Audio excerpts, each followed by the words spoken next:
Salam Bapak Ibu, hari ini tanggal 14 Juni, minggu yang ke-13 kita beribadah di rumah kita masing-masing, kembali bertemu dengan saya membahas tentang kabar baik yang terlupakan bagian yang ketiga, saudara. Saudara-saudara, saya sudah menyampaikan beberapa seri tentang kabar baik yang terlupakan ini. Karena itu pada seri atau bagian ketiga ini saya ingin membahas tentang kabar baik itu, saudaraku. Kemarin ada dua kabar baik, saudaraku, yaitu kabar baik tentang Yesus Kristus atau kabar baik dari Yesus Kristus. Dan yang pertama itu, yang kedua adalah kabar baik tentang kerajaan surga atau kerajaan Allah, saudaraku. Kerajaan surga dan kerajaan Allah itu dalam Injil Matius pasal yang ketiga, pasal yang ke-19 ayat 23 dan 24 sama istilah itu. Mungkin nanti berikutnya kita akan bahas secara luas tentang itu. Tetapi saya ingin menyampaikan dulu sebelum saya berbicara tentang kabar baik tentang Injil Kerajaan Surga dan Injil Kerajaan Allah bagian yang kedua ini adalah saya ingin memberikan tentang ciri-ciri kabar baik itu adalah. Yang pertama, ciri-ciri kabar baik itu adalah kabar baik itu harus datang atau berasal dari Allah atau dari Tuhan Yesus Kristus. Yang kedua itu, ciri-ciri kabar baik itu selalu berdampak pada masa kini dan masa yang akan datang. Kalau hanya berdampak pada masa kini, bukan kabar baik. Tetapi kabar baik yang kedua cirinya adalah berdampak pada masa kini dan berdampak pada masa yang akan datang. Ciri-ciri kabar baik yang ketiga adalah, ciri-ciri kabar baik itu adalah ada kebenaran, damai sejahtera dan sukacita oleh Roh Kudus. Kalau tidak ada kebenaran, tidak ada damai sejahtera, tidak ada sukacita oleh Roh Kudus, itu bukan kabar baik yang datangnya dari Allah dan bukan kabar baik yang sesungguhnya. Lalu ciri-ciri kabar baik yang ketiga, yang keempat adalah kabar baik yang keempat itu selalu ada kuasa, saudara. Selalu disertai oleh kuasa. Itulah sebabnya ada dua kabar baik ini, kabar baik tentang Yesus Kristus atau dari Yesus Kristus.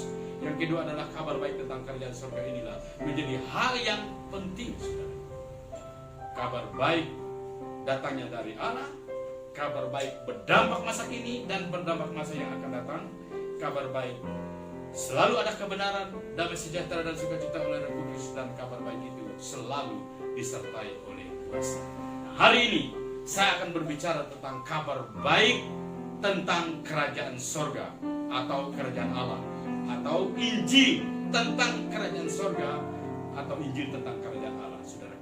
Karena itu saya akan membahas yang pertama, kabar baik tentang Injil kerajaan surga dan Injil kerajaan Allah. Yang pertama adalah kabar baik tentang kerajaan surga atau kerajaan Allah diwahyukan kepada Yohanes Pembaptis dan Yesus Kristus. Itulah sebabnya minggu yang lalu saya membahas bahwa wahyu pertama kali yang datang kepada Yohanes Pembaptis ketika Yohanes Pembaptis berdoa berpuasa di padang gurun dan menang dalam doa dan puasa, dia keluar dari padang gurun. Khotbah misi yang pertama kali yang dibawa oleh Yohanes Pembaptis adalah bertobatlah sebab kerajaan surga sudah dekat. Jadi misi kerajaan surga diterima, didapat oleh Yohanes Pembaptis. Bertobatlah sebab kerajaan surga sudah dekat.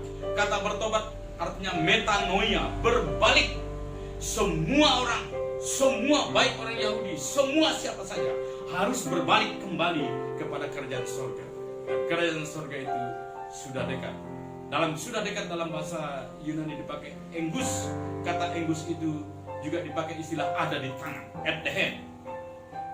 Kerajaan surga itulah wahyu kerajaan surga yang diwahyukan kepada Yohanes Pembaptis. Lalu setelah itu wahyu tentang kerajaan surga itu diteruskan oleh Yesus Kristus. Itu pun juga sebenarnya peristiwa pertarungan antara Yesus dengan si iblis ketika Yesus dicobai di padang gurun. Sebenarnya ini adalah latar belakangnya. Di dalam program doktor saya mengajarkan, saudaraku, baik mahasiswa doktor maupun mahasiswa S2, saya mengajarkan bagaimana ada latar belakang di mana iblis bermusuhan dengan keturunan perempuan, Kejadian pasal 3 ayat yang ke-15 itu. Lalu peristiwa ini dilanjutkan, permusuhan antara iblis dengan keturunan perempuan yaitu Yesus Kristus ketika Yesus dicobai di padang gurun. Ingat ketika Yesus menang dalam pencobaan di padang gurun, ketika Yesus keluar pertama kali dalam kemenangannya dalam pencobaan di padang gurun. Wahyu yang diterima oleh Yesus, wahyu yang didapatkan oleh Yesus, berita yang dikorbankan oleh Yesus di dalam Matius pasal 4 ayat yang ke-17 adalah bertobatlah sebab kerajaan surga sudah dekat. Dengar baik-baik. Kerajaan surga atau kerajaan Allah. Di tempat-tempat lain di dalam Lukas dikatakan kerajaan Allah sudah dekat. Itulah sebabnya saudara, Yesus selalu melanjutkan pertobatannya itu. Di dalam pasal 23 ayat yang pasal 4 ayat 23 di dalam Matius itu dikatakan, Yesus pun berkeliling ke seluruh Galilea. Ia mengajar dalam rumah-rumah ibadat dan memberitakan Injil kerajaan Allah serta melenyapkan segala penyakit dan kelemahan di antara bangsa itu. Pada pasal 4 ayat 17, Yesus berkhotbah, pertama kali khotbah Yesus, pertama kali proklamasi oleh Yesus adalah bertobatlah sebab kerajaan surga sudah dekat. Lalu pasal 4 itu juga ayat selanjutnya, lalu dia memanggil murid-muridnya.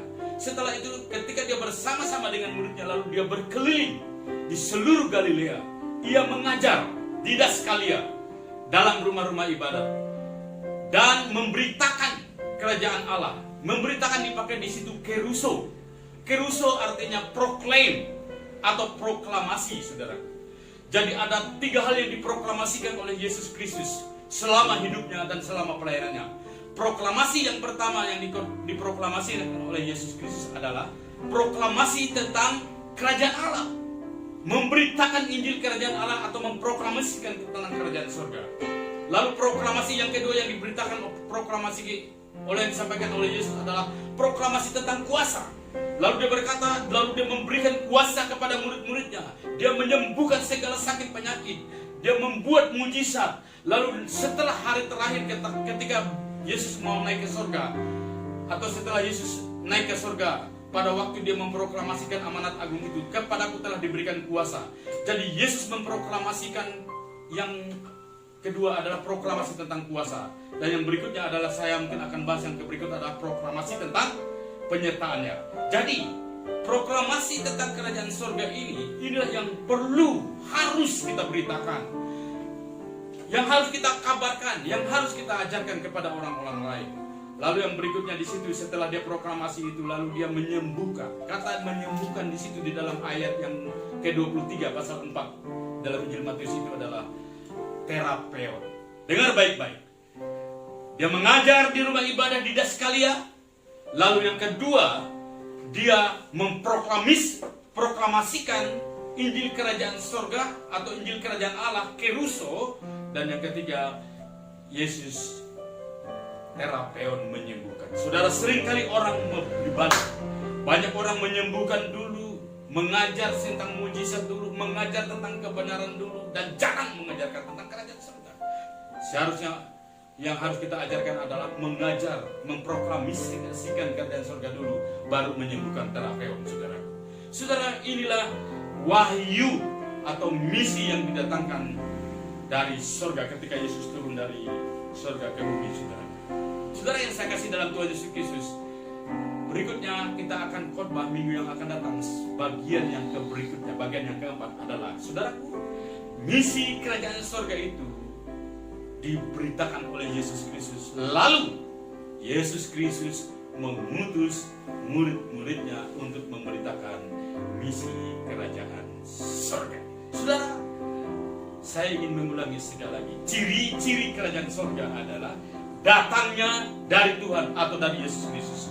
Yang kedua, kerajaan surga berdampak pada masa ini dan berdampak pada masa yang akan datang. Kekekalan, berdampak pada kekekalan. Yang keempat adalah yang ketiga adalah ciri kerajaan surga itu adalah ada kebenaran, damai sejahtera dan sukacita oleh Roh Kudus. Dan yang berikutnya, ciri kerajaan surga itu adalah kuasa. Itulah sebabnya kerajaan surga ini diwahyukan kepada Yohanes Pembaptis, lalu diwahyukan kepada Yesus Kristus supaya setiap orang menerima misi kerajaan surga atau kabar baik yang kedua ini, saudara. Kalau saudara memperoleh ini, saya jamin, saya pastikan, saudara, selain daripada masuk surga, saudara pasti akan diberkati oleh Tuhan Yesus Kristus. Salam, selamat berhari Minggu. Selamat beribadah kepada Tuhan. Haleluya.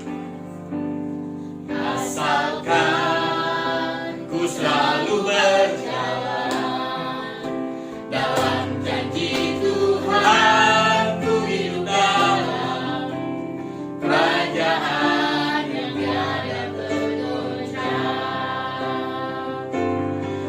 Asalkan ku selalu berjalan dalam janji Tuhan, ku hidup dalam kerajaan yang tiada tergoncang. Ku hidup dalam kerajaan yang tiada tergoncang. Ku hidup dalam kerajaan yang tiada tergoncang. Bapak Ibu, saya merindukan supaya saudara mencari, menemukan, belajar tentang kabar baik yang kedua, yaitu kabar baik tentang kerajaan surga, kabar baik tentang kerajaan Allah. Pastikan jika saudara belajar ini, saudara akan mendapat segala karunia saudara. Selamat bertemu minggu depan bersama dengan saya, pendeta dengan haleluya. Tuhan Yesus memberkati. Haleluya. Amin. Beri kemuliaan buat Tuhan.